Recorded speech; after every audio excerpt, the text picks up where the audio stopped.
El 30 de junio se realizaron las elecciones internas. 14 partidos políticos eligieron a los integrantes de sus convenciones y al candidato presidencial que presentarían el 27 de octubre. En el Frente Amplio compitieron Yamandu Orsi, Carolina Cose y Andrés Lima. Enseguida de conocidos los resultados, quedó armada la fórmula presidencial. Es un honor para mí, es un gusto y un orgullo presentar a nuestra queridísima compañera Carolina Cose.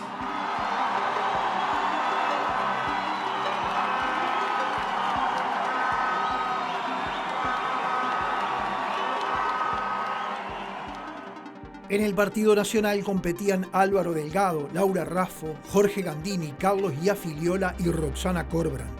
En la fría noche del 30 de junio, ni bien se conocieron los resultados y cuando todo hacía pensar que su compañera de fórmula sería Laura Raffo, Álvaro Delgado impactó a los blancos con su anuncio. Le voy a proponer una compañera con valentía, compromiso, que siga peleando por esas causas sociales. Le voy a poner a Valeria Ripoll que me acompañe en la fórmula presidencial.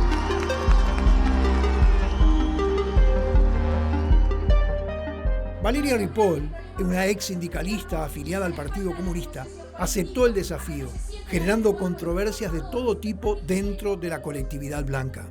Yo tengo 40 años de militancia en el Partido Nacional, tengo un hijo que se llama Aparicio. A mí me gustan candidatos con más masoyer. En el Partido Colorado irrumpió toda una novedad.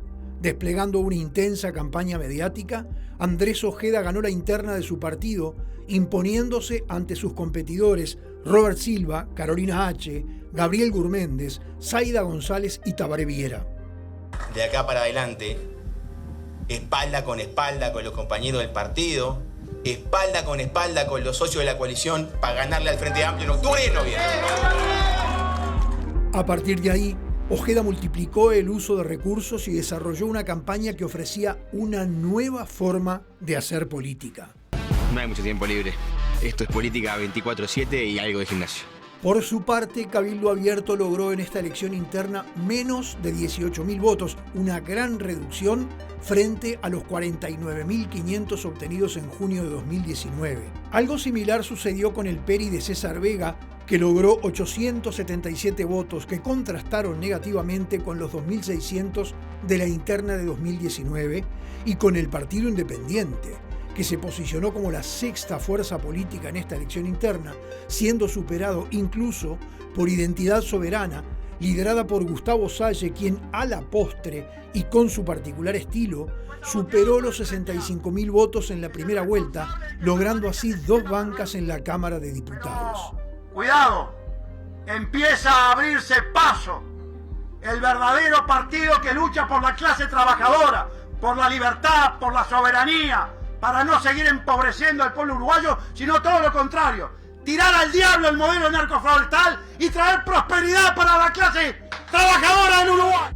Entre las internas del 30 de junio y la primera vuelta del 27 de octubre, se desarrolló una vertiginosa campaña que tuvo como elemento central la crítica de los candidatos de la coalición hacia Yamandu Orsi, quien no quiso compartir eventos con sus contendores. El candidato Frente Amplista tuvo sus motivos para no compartir esos ámbitos. ¿Cómo nos pueden decir que escondemos la fórmula si ha visitado más de 115 localidades? No la llevamos a donde Delgado quiere. Así llegó el tan esperado 27 de octubre que, al finalizar la votación, no dejó demasiadas sorpresas. El Frente Amplio obtuvo el 43,94% de los votos. Nuestro Frente Amplio en este concierto de partidos es nuevamente el partido más votado del Uruguay. Si bien solo el 26,77% de los sufragios fueron para el Partido Nacional, la suma de los votos de los demás partidos de la coalición colocó al oficialismo con un 46,45% para competir en el balotaje el 24 de noviembre. Miren qué linda foto. Acá no hay rostros enojados. Acá hay rostros esperanzados, contentos y comprometidos. Esta es la foto del futuro. Esta es la foto de la esperanza. Esta es la foto de la coalición. Además, el domingo 27 de octubre naufragaron 2 propuestas de reforma constitucional. Una, presentada por la coalición de gobierno, proponía modificar el artículo 11 de nuestra ley fundamental de modo que no obstaculizara la posibilidad de la justicia, la fiscalía y la policía de realizar allanamientos en casas de familias en horas de la noche, cuando existía la convicción de que se estaban cometiendo delitos. Llegó la hora de adecuar la Constitución. Llegó la hora de combatir al delito las 24 horas para detener a los delincuentes que venden pasta base en la noche. El otro plebiscito constitucional, que también fracasó, proponía eliminar la SAFAP, determinar la edad jubilatoria a los 60 años y establecer una jubilación mínima equivalente al salario mínimo nacional. Cuando se inició la campaña, esta propuesta contaba con un buen nivel de adhesiones, pero la indefinición del Frente Amplio y los presagios de un futuro económico catastrófico de la coalición de gobierno permearon en los votantes, no alcanzándose la mayoría absoluta exigida. Pero aquí de rodillas nadie. Aquí la lucha sigue, aquí le buscaremos la vuelta para persistir en los mismos planteos que hemos hecho a través de los ámbitos y los medios que nosotros podamos procurar. 2024 no fue un año más para Uruguay. El país está cumpliendo el periodo democrático más largo de su historia. 40 años transcurridos desde el final de la dictadura, con 9 gobiernos consecutivos elegidos por el soberano.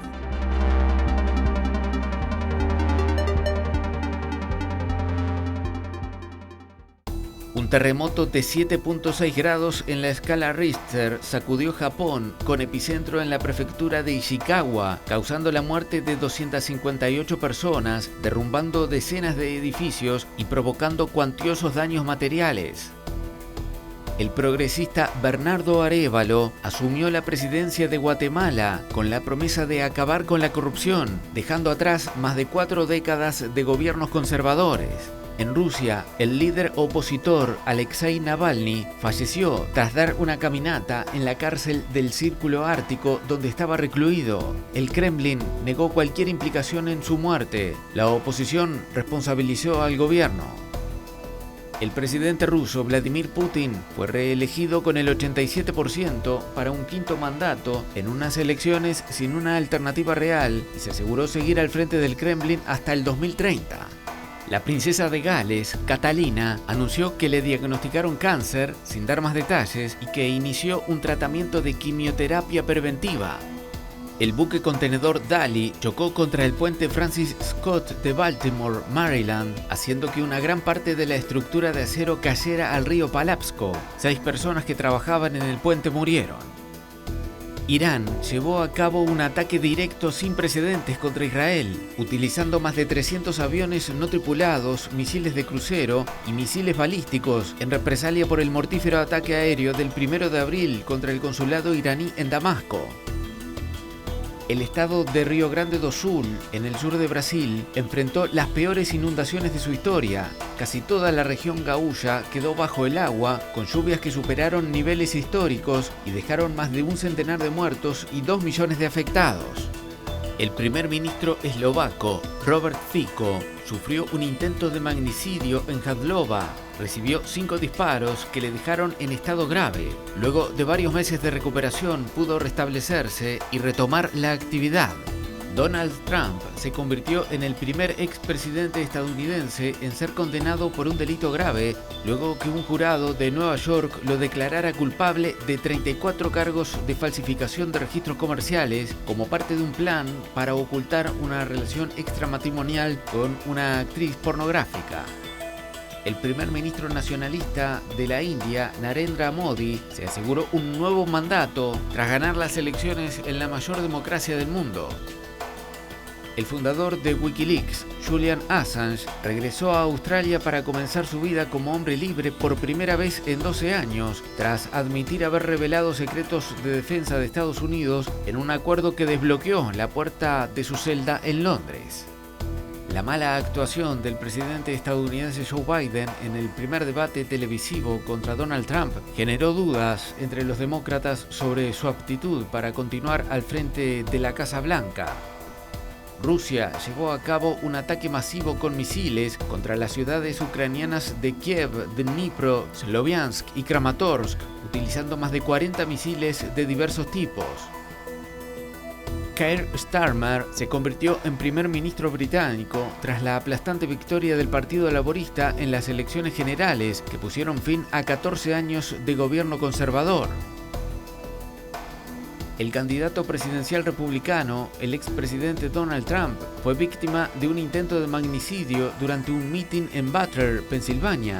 El tirador Thomas Matthew Crooks, de 20 años, fue abatido por el servicio secreto.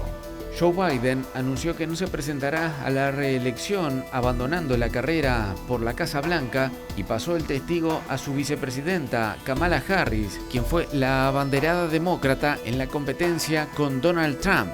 Nicolás Maduro fue proclamado presidente reelecto de Venezuela para un tercer periodo consecutivo, un resultado avalado por el Tribunal Supremo de Justicia, aunque la oposición lo calificó de fraude y reivindicó el triunfo de Edmundo González Urrutia.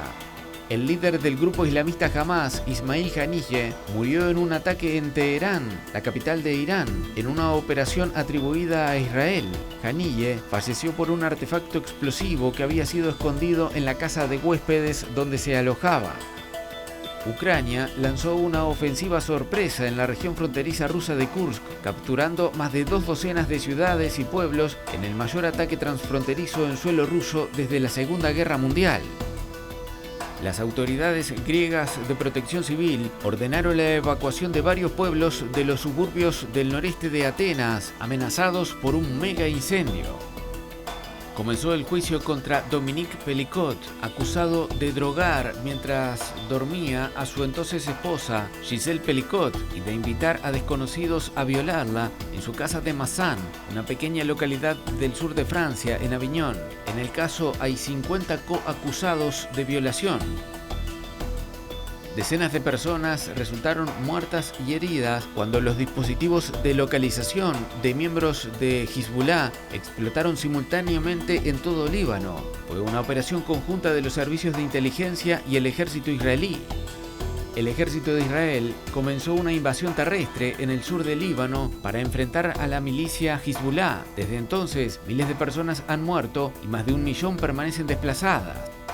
La primera mujer presidenta de México, Claudia Sheinbaum, recibió el bastón de mando de manos de los 70 pueblos indígenas y afroamericanos como sucesora de Andrés Manuel López Obrador.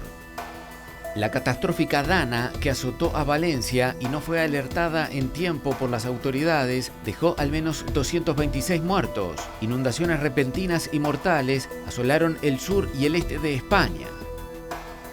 Donald Trump ganó las elecciones ante Kamala Harris con un margen mayor al previsto y volverá al cargo que ocupó entre 2017 y 2021.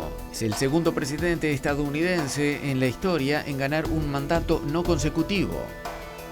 La guerra entre Rusia y Ucrania superó los 1000 días. Desde el 24 de febrero de 2022, las tropas de Vladimir Putin han cruzado la frontera de su vecino, sembrando muerte y desolación.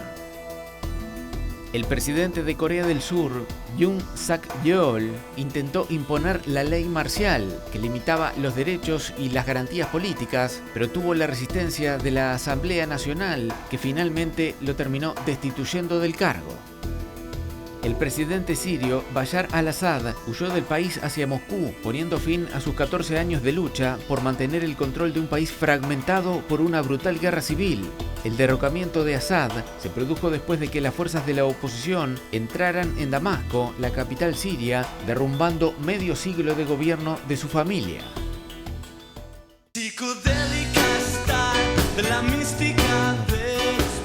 Peñarol venció 3-1 a Fénix en el Estadio Campeón del Siglo por la última fecha del torneo Clausura y se coronó campeón uruguayo, sin necesidad de disputar finales, coronando un año espectacular. El carbonero, que necesitaba ganar para coronarse independientemente de lo que sucediera en otros escenarios, comenzó golpeando de entrada, ya que a los 28 segundos Eduardo Darias puso el 1-0 tras una gran asistencia de Facundo Batista. A los 23 minutos llegó el 2-0 con un tiro libre de Leo Fernández.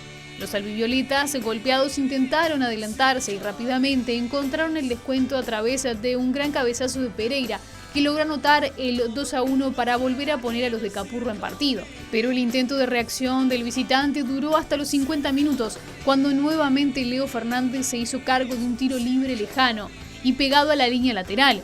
El 8 de Peñarol sacó un misil que se metió directo en el ángulo para el 3-1 que volvió a darle tranquilidad al aurinegro. A partir de allí, el equipo de Diego Aguirre controló el juego y administró el trámite, moviendo el banco de suplentes e incluso llegando a un cuarto gol por intermedio de Milans, que fue anulado por posición adelantada. Peñarol ganó con autoridad, se quedó con el título del torneo clausura y se coronó campeón uruguayo de la temporada 2024 sin necesidad de disputar finales. El campeonato uruguayo, sumado a estar entre los 4 mejores de la Copa Libertadores, coronaron un año soñado para el Peñarol de Diego Aguirre, que en cuanto a puntos fue inalcanzable. Peñarol logró 93 de 111 puntos que disputó por el uruguayo, es decir, que ganó el 83,7% de lo que jugó. El rendimiento del equipo en la temporada fue perfecto, un récord en la historia del campeonato. Este registro refleja la gran planificación, la consistencia, solidez y personalidad que tuvo el plantel. El año futbolístico terminó con la Copa AUF Uruguay. Defensor Sporting le ganó por penales a Nacional en el Estadio Centenario tras igualar 2-2 en tiempo reglamentario y conquistó la Copa por tercera vez consecutiva. Los goles se comenzaron a caer en el arranque del segundo tiempo. Al minuto 51, una gran jugada de José Álvarez terminó con un centro bajo que Spinelli conectó en el área para el 1-0. Pero la respuesta de Nacional fue inmediata. A los 52 llegó el empate con un cabezazo de Diego Erazo tras un preciso envío de Nicolás López. El gol del colombiano fue un empuje anímico para el tricolor, que siguió de largo y con un preciso tiro bajo desde afuera del área del Diente López dio vuelta al marcador y puso el 2-1. Golpeado, Defensor Sporting salió a buscar la igualdad y Navarro mandó cambios para intentar acumular jugadores en ataque. El violeta empujó, arrinconó al tricolor contra el arco de Mejía y cuando el partido se iba en el 6º minuto de descuento, llegó la jugada que desencadenó el empate. Una dura falta de Polenta sobre Lucas Agassi terminó con penal para el equipo de Punta Carretas, que Spinelli mandó al fondo de la red para el agónico 2-2. El partido se fue a los penales y ahí la figura de Dufour se agigantó. El tuerto se impuso desde los 12 pasos ante Nacional y conquistó el título por tercera vez en su historia. El año 2024 también estuvo marcado por los Juegos Olímpicos de París. Fueron 25 los atletas que representaron a Uruguay en 9 disciplinas: atletismo, canotaje, ciclismo, judo, natación, remo, rugby, taekwondo y vela. El nombre de Matías Sotero fue uno de los más buscados en Uruguay. El uruguayo de 26 años debutó en canotaje, pasó al repechaje y así, tras ser segundo, se metió en las semifinales de la categoría K1 1000 metros. Su última actuación fue en la final B, instancia en la que quedó en el puesto 14 entre 29 competidores, logrando una histórica primera actuación en su primera competencia olímpica. Entre los uruguayos que alcanzaron posiciones destacadas estuvo Emiliano Laza, el atleta de 34 años que participó en París de sus terceros Juegos Olímpicos. Se ubicó en el puesto 13 entre 32 competidores, quedando a 3 centímetros de avanzar en la final olímpica de salto largo, con un salto de 7,87 metros. En atletismo también participaron Santiago Catrofe, quien quedó en el puesto 27 de 40 en los 5.000 metros, y María Pía Fernández, quien finalizó en el puesto 42 de 44 en los 1.500 metros. Eric Fagundes también fue uno de los nombres más buscados. El ciclista de 25 años completó la más exigente prueba de ruta y quedó en el puesto 55 entre 90 competidores. En vela estuvo la gran revelación: Hernán Umpierre y Fernando Diz, de 23 y 24 años respectivamente, tuvieron un gran comienzo de competencia en la clase 49er en su primera aparición en los Juegos Olímpicos y terminaron entre los 9 mejores de la etapa regular. Lograron avanzar a la Medal Race y se ubicaron en el puesto 10 de la general, que tuvo 20 embarcaciones participantes.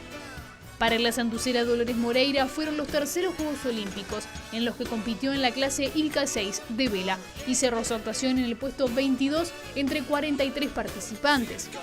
También se lució Bruno Cetraro en remo, quien con una participación meritoria logró quedar en el puesto 12 entre 33 competidores. En taekwondo, María Sara Gripoli fue la representante celeste, que también hizo historia en París, ya que fue la primera vez que esta disciplina compitió en los Juegos Olímpicos. La atleta de 19 años quedó en el puesto 11 entre 17 competidoras de la categoría menos 49 kilos.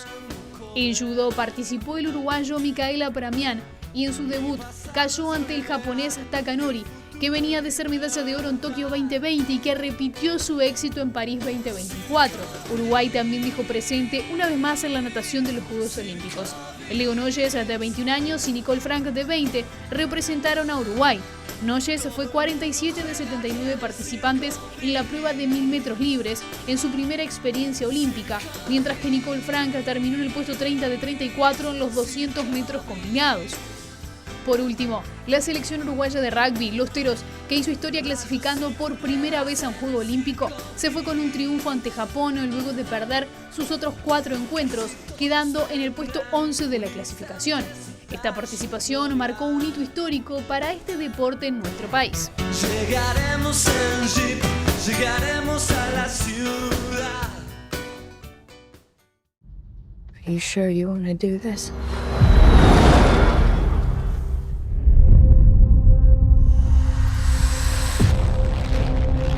There she is. You want to break in and steal highly regulated equipment. This could be our only ticket out of here. Lo más destacado este año en la cartelera cinematográfica fue que por primera vez en nuestra historia, un director de cine uruguayo obtuvo una postulación a los Globos de Oro, que es la segunda gala de premiación más importante del cine, solo por detrás de los premios Oscar. Federico Álvarez es el director de la película Alien Romulus, que fue nominada en la categoría Mejor Logro Cinematográfico y de Taquilla en los premios Globo de Oro, cuya ceremonia de premiación tendrá lugar en enero. Pero Intensamente 2 es la candidata a ganar este premio, dado que es a nivel mundial la película más taquillera del año, con una recaudación de 1.699 millones de dólares, según las cifras de Box Office. Este hecho es histórico para el cine uruguayo, ya que nunca un largometraje dirigido por un compatriota había sido propuesto para lo que son los segundos premios más importantes de la industria. La película Alien Romulus fue coescrita por el uruguayo Rodolfo Sayagués, se estrenó en agosto de 2024, costó su realización 80 millones de dólares y tuvo una recaudación total de 350 millones de dólares aproximadamente.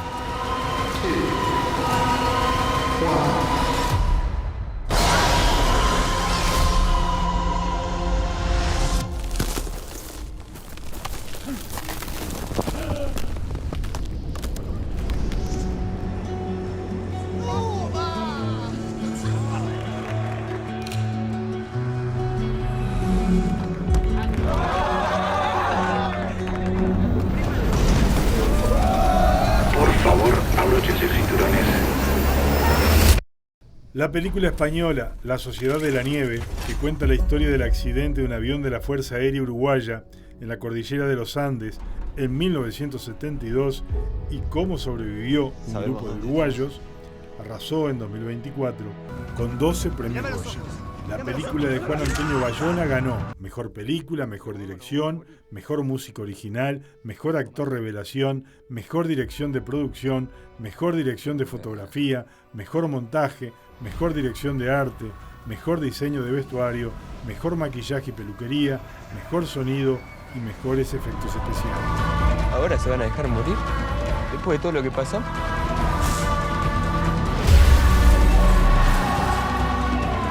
Vos tenés las mejores piernas del equipo. Tenés que caminar por los demás.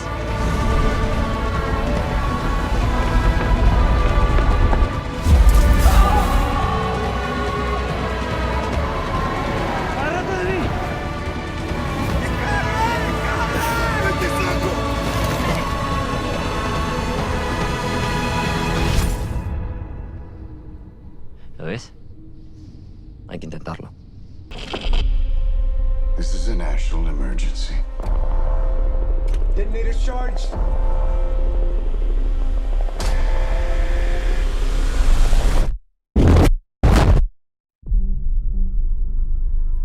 En lo que refiere a las premiaciones internacionales otorgadas por la Academia de Artes y Ciencias Cinematográficas, que se conocen popularmente como Premio Oscar, la película Oppenheimer, que trata sobre la fabricación de la bomba atómica en la Segunda Guerra Mundial, en la ceremonia de los Oscar de 2024, fue la gran ganadora. Se llevó varios premios.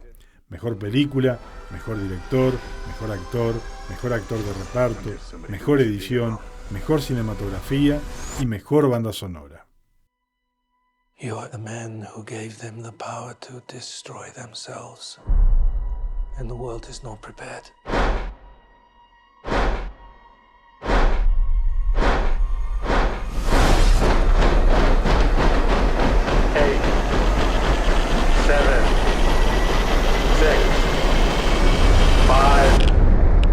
4, 3, Truman needs to know what's next. 2, What's next? 1.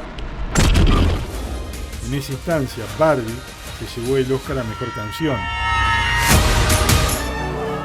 mientras que el Oscar a Mejor Película Animada le correspondió a El Niño y la Garza. Anatomía de una caída se llevó el Oscar a Mejor Guión Original y a Mejor Guión Adaptado le correspondió a American Fiction. The fire department. This is Bella. She's an experiment. Pobres Criaturas se llevó 4 Oscars: Mejor Actriz, Mejor Maquillaje y Peinado, Mejor Diseño de Producción y Mejor Diseño de Vestuario.